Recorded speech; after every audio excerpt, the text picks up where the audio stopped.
Hi guys, this is Dan. Welcome back to my channel. I know this setting is a bit different because it is December, Christmas is coming, so this one is like a special edition. Oh, speaking of special edition, in today's video, I want it to be a more chatty one because this is my exact thought about book subscription. Like you see from the title or maybe from the thumbnail, I have just recently cancelled 4 of my book subscription. The first one I cancel is the Log Library, and then I cancel my Illumicrate. After it is Fairyloot, and the last one is the Goldsboro GSFF. If you have multiple book subscription, you may think that it is a bit difficult to do so, but let me tell you, the most difficult thing to get through is when they keep asking you, do you want to cancel this subscription? What is the reason of canceling this subscription? Maybe you can consider skipping for a month and come back later, and then finally asking you, are you sure you want to cancel this subscription? After all of these questions, you can finally officially leave this book subscription. And I mean, what a way to just save one customer. Now, before talking about why I canceled these 4 book subscriptions, maybe we can take a look at the book subscription currently at the market. We will be looking at all the books that they have picked in 2024. We have Illumicrate, Fairyloot, the Log Library, and Goldsboro GSFF. I have found this very useful chart on Instagram by Autumn, who has kindly put every monthly pick from all of these subscriptions all together. Otherwise, it would be quite difficult to remember what sort of book they have chosen in 2024, especially those in earlier, like in January. Then I look up on Goodreads for the rating of these books. I know that everyone got their own rating system. It is just so hard to try to narrow down your feeling about one book from just 1 star to 5 stars. So everyone got their own subjective way to value a book. But still, I tend to agree with the overall average rating. If it is above 4, it is definitely a decent read. If it is 3-ish, that book would be quite average, should I say. So the average rating for Illumicrate book is like this. By the way, I will just read out all the books from January to December because all of this subscription is monthly, so we will have 11 to 12 books. Depends on whether that book has published yet in December. By the time of filming, it is still 1st of December, so some of them may not have been published yet. So let's start with Illumicrate. January, Voyage of the Dam, 3.95 stars. February, To Cage a God, 3.35 stars. March, Phantom Folk, 3.15 stars. April, To Gaze Upon Wicked Gods, 3.38 stars. May, Godness of River, 3.82 stars. June, Of Jade and Dragons, 3.71 stars. July, The Phoenix Keeper, 3.92 stars. August, Mistress of Lies, 3.37 stars. September, A Dark and Drowning Tide, 3.67 stars. October, Until We Shatter, 3.49 stars. November, The Last Hour Between Worlds, 4.02 stars. December, Hammerjam, it is not published yet. So the average rating of January to November book is 3.62 stars. Then moving on, Fairyloot. January, The City of Stardust, 3.33 stars. February, A Fate Inked in Blood, 3.96 stars. March, A Feather So Black, 3.74 stars. April, Avocation, 3.63 stars. May, The Honey Witch, 3.61 star. June, The God and the Gummy Hole, 4.1 stars. July, The Night Ends with Fire, 3.8 stars. August, Long Live Evil, 3.9 stars. September, The Gods Below, 3.67 stars. October, Sorcery and Small Magic, 4.35 stars. November, The Teller of Small Fortunes, 3.97 stars. December, The Courting of Bristol Kids, 3.76 stars. So the average rating of Fairyloot book from January to December this year is 3.81 stars. Then we have the Log Library. January, Babel, 4.2 stars. February, Compass and Blade, 3.37 stars. March, What Monstrous Gods, 3.3 stars. April, The Silent Factory, 3.49 stars. May, Moonstone 3.31 stars. June, When the Moon Hatched 4.08 stars. July, Bad Graces 3.75 stars. August, Despite Skate 3.51 stars. September, Hacks and Hasability 3.71 stars. October, The Bell Witches 3.74 stars. November, The Ancient Game 3.43 stars. December, The Haunting House of Moscow House 3.49 stars. The average rating of the Law Library book from January to December this year is 3.615 stars. Lastly, I have Goldsboro. In January, Voyage of the Dam 3.95 stars. February, Book of Doors 4.05 stars. March, High Voltage 4.19 stars. April, Dragon Rider 3.89 stars. May, 5 Broken Blades 3.83 stars. June, Lord of the Empty Isles 4.18 stars. July, The Night Ends with Fire 3.8 stars. August, The Palace of Eros 3.67 stars. September, Tales of a Monster Heart 3.85 stars. October, Strange Beasts 4.03 stars. November, The Book of Gold 4.08 stars. And the December book is not published yet. So the average rating of Goldsboro book from January to November is 3.95 stars. Looking across all of these book subscriptions, none of them can get over 4 stars, which is such a shame. But we have a very close one, which is also the highest annual age average rating, which is Goldsboro. We are still missing out the December book. It will be published in January. But if you are the subscriber of the GSFF, you can get it in December, I guess. Also, very generally, without studying any statistic, you can see the rating itself between all these books are actually quite diverse or extreme. Nearly for all of these book subscription, if the book gonna hit that point, it will be very good. The rating can be like over 4 stars, but otherwise it could be a very low 3. From here, I guess we can all agree that the quality of this book subscription is actually not that consistent if we are looking at the rating on Goodreads. Now maybe we can look at how much does it cost if you are enrolling to different book subscription. Other than those popular ones that I have just mentioned, there are still other book subscriptions, let's say the TBB Fantasy Sub or the Sci-Fi one, the Illumicrate in the US. The price is usually between £20 to £30 in the UK, but here I don't really count the shipping. Let's say if you are from the US and you're ordering subscription that is based in the UK, let's say the Broken Binding, the shipping can definitely push the price to another level because, it is still overseas shipping. But if we are just looking at the selling price, it is usually around £25. I guess it is like also a charm of the book subscription because you are not paying much more compared to a standard edition. Let's take the Voyage of the Dam as an example. In Waterstones, if you want to get a standard edition, it is like £18.99.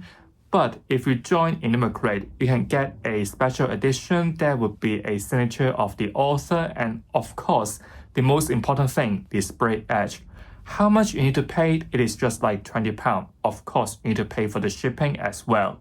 Also, if you have noticed, Goldsboro also picked up this book for their GSFF in January. On top of all of that, you will also get like a numbered edition, which is just like £24. You're paying like maybe £2 to £5 more compared to the selling price.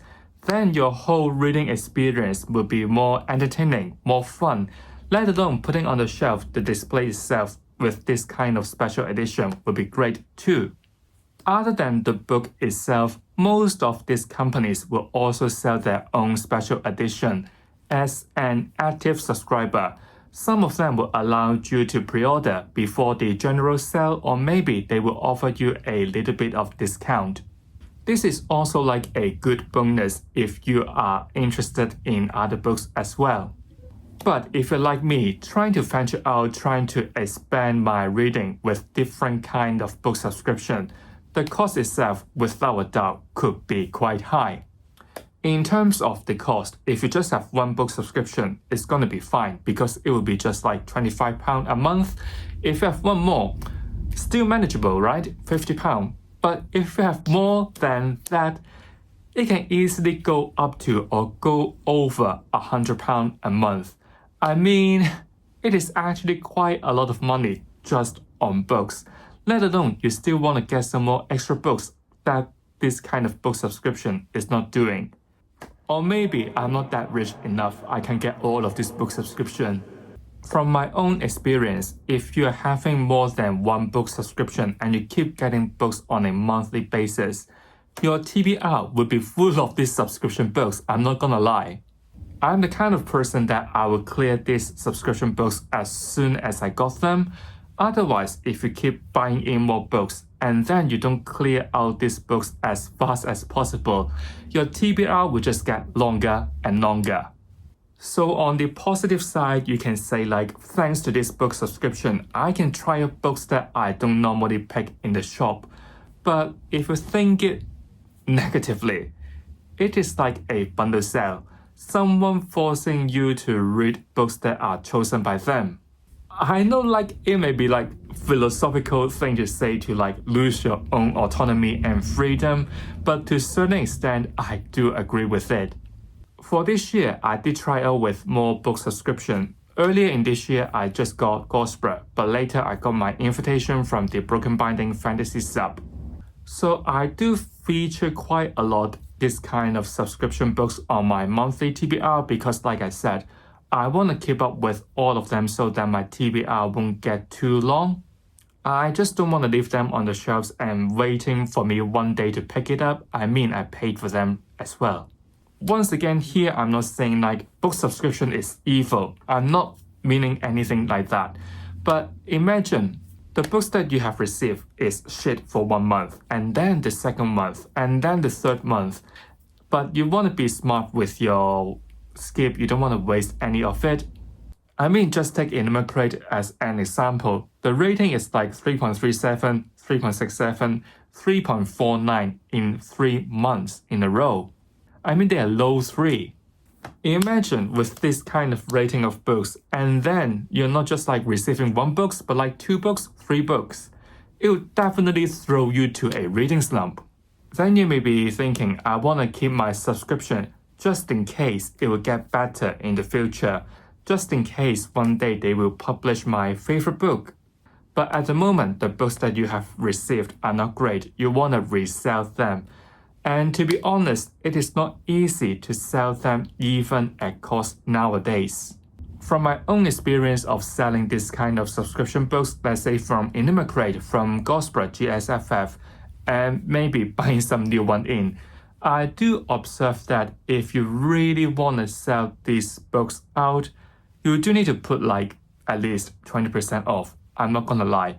If you sell it like at cost, like including your own shipment, let's say Fairyloot, it will be around £25.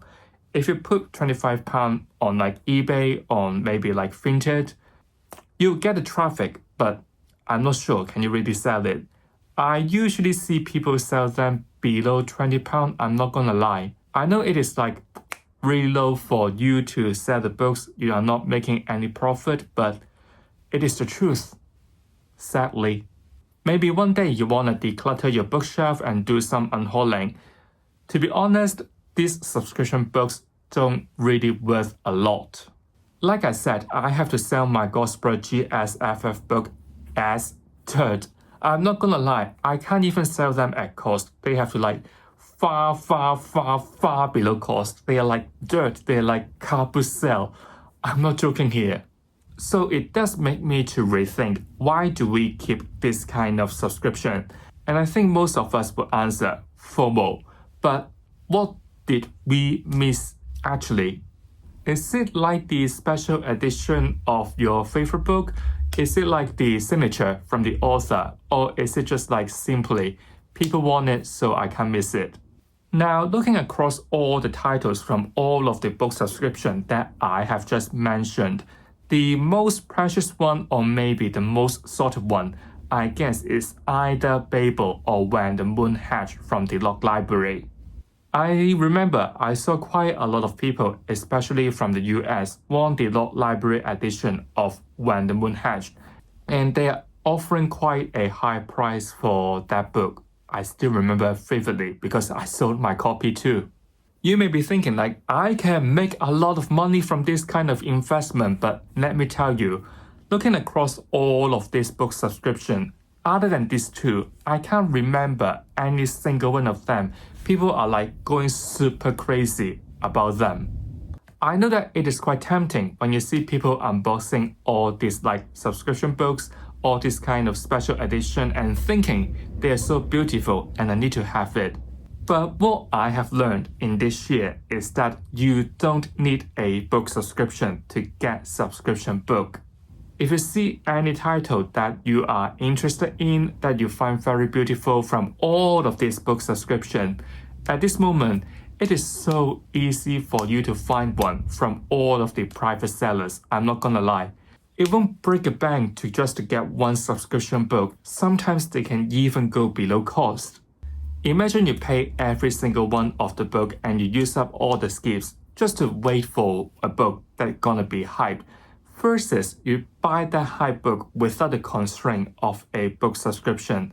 I do find the later one will be more cost effective. I know that just getting that hype book with a price tag on it may look silly, may look stupid, but imagine how many unwanted books you have to pay for just to wait for that special one to come. With this comparison, I'll just go for that hype book because to be fair, that kind of book will just like appear once a year. So what's the point of like paying the 11 books from this kind of subscription? Honestly, from my own experience, it is a bit silly, a bit pointless to think that book subscription is a good investment. Sometimes you may see certain titles gonna sell for a crazy amount of money, like When the Moon Hatched from the Lock Library, but most of the time, don't.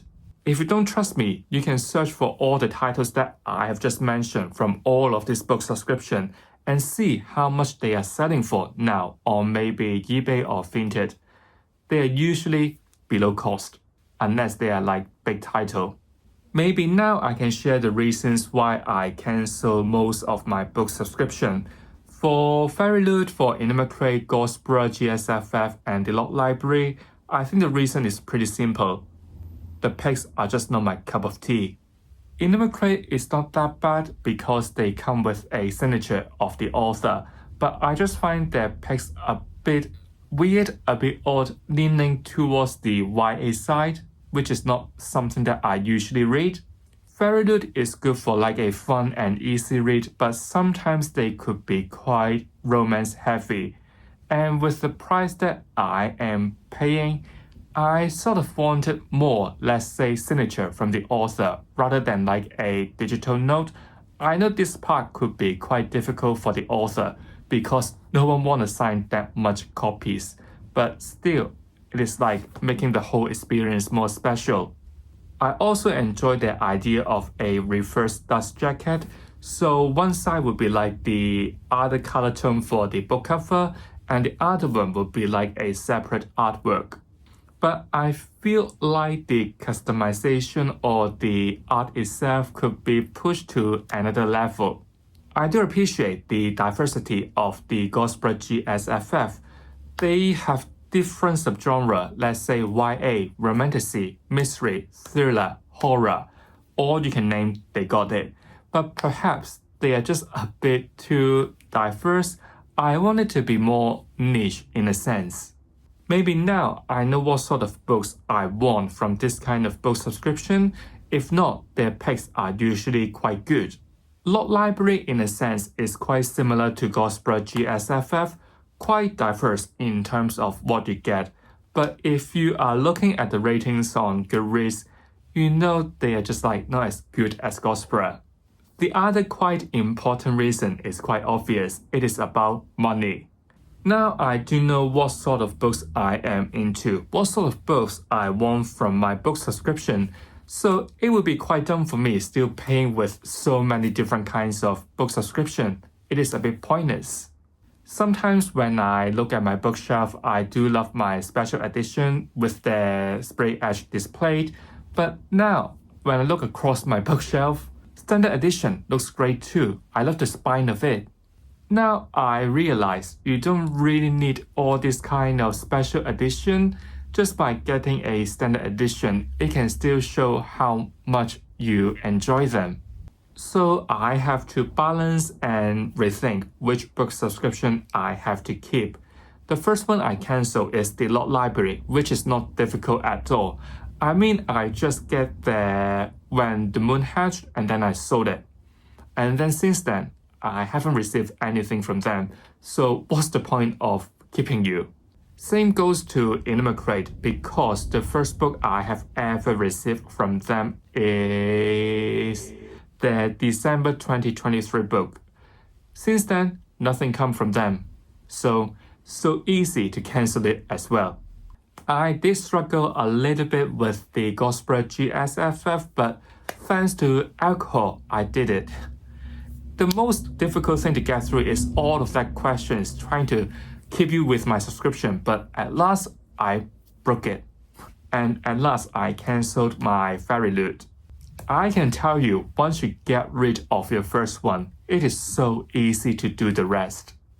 2025 is just a month away, so what will I do with all of this book subscription? First of all, I think the format of the book subscription should change.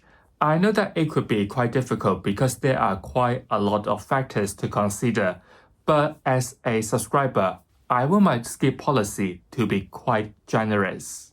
I do believe I'm not the only one. Most of the people will have more than one book subscription.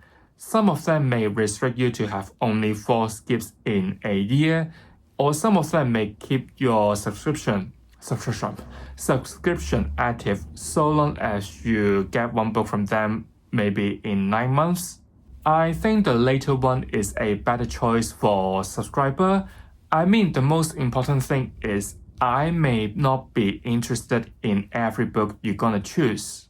I think the most important thing to consider is the synopsis. If it is not something that I am into, or maybe the customization of like the artwork, the spray edge, is not really my cup of tea, then why should I get it? Why there is like a restricted number of times that I need to think carefully and thoroughly which book I should skip in this year or maybe in this 12 months.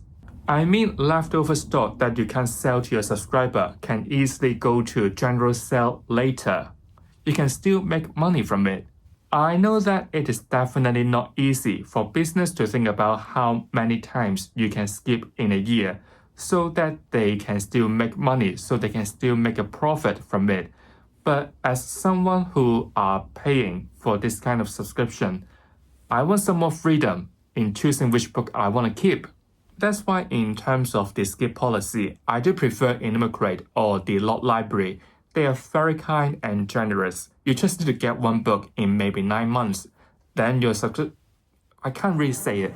You don't have to think about how many times I can skip in this year or how many skips left for me. They are just so generous. Speaking of format, I think I would choose more quarterly book subscription, meaning that in a year, I will just receive 4 books in total. Now, if you don't know, Fairyloot gonna launch a new epic fantasy quarterly subscription in May 2025. The Broken Binding also would do a new SFF subscription in next year, but it is bi-monthly.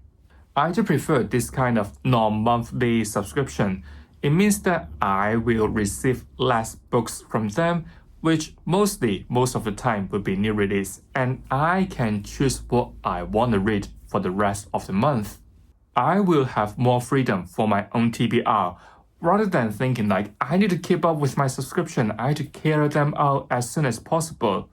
If you don't know me, most of the time I can read at least or at most 4 books in a month. So imagine every month I had to read 1 book from Goldsboro and then the other book from the Broken Binding Fantasy sub. That means that only 2 books left is my free will choice. Sometimes I may find some interesting new release that none of this subscription is doing, or maybe sometimes I just want to keep up with other series.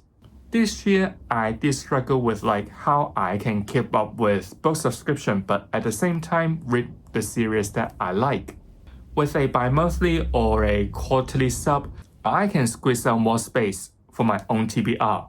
By the way, at the moment, I have the Broken Binding Fantasy sub, Inkstone quarterly subscription, and then the Illumicrate romantic subscription, the Afterlight. Although Afterlight is like a monthly romantic sub, sometimes if I crave for a very easy, fun romantic book, I'll just get one from them, especially in between all these epic fantasy series. The Broken Binding Fantasy sub is a monthly subscription that I can read all the fantasy series. Inkstone is a quarterly sub which I just joined. Let's do some simple calculation here. If I can only read 4 books in a month, in a year it will be 48, minus 4 books from Inkstone and 12 from the Broken Binding. I still have 32 books to read. That is my own choice, which is great. Even if I join the Broken Binding sci-fi and fantasy sub in the coming year, or maybe even with the Fairyloot quarterly epic fantasy sub, there will be 10 books in total from them, which means that there are still 22 books that is completely my own choice. Oh, here, speaking of subscription, I would be more determined to use my skips. If I struggle with my TBR, if I am not certain with certain titles, or maybe I struggle financially, I would definitely use my skip. I would try my best to control my FOMO because missing 1 or 2 books are not really a big deal. It is fine to skip. If I find out those books that I have skipped is actually very good, then I'll just go for a standard edition or maybe trying to see if anyone is selling the sub-book in a reasonable price. I am so bad at keeping up with new release. Even though I'm not a subscriber of Goldsboro, not a subscriber of Illumicrate and Fairyloot, I will still keep an eye on their subscription just to see is there interesting latest release. It doesn't mean that I will join their subscription, it doesn't mean that I will get any book from them, but it is just a way to see if there's any interesting books out there. And last, if any subscription that I have just cancelled all of a sudden up the game to another level, or maybe you feel difficult to cancel some of your subscription, what I would do is to sign up the waitlist immediately after the cancellation. In a sense, you would definitely feel more secured or maybe have that just in case feeling. What if the subscription suddenly do so great, I want to join again? Don't worry, sign up the waitlist immediately. You won't miss out anything. From my own experience, the longest subscription that I have waited is the Fairyloot Adult sub. I guess that is also the reason to make this kind of subscription more precious. You have been waiting for so long, so why quit so easily? But for Fairyloot, I think the waiting time will be much easier next year because there will be a new quarterly epic fantasy sub.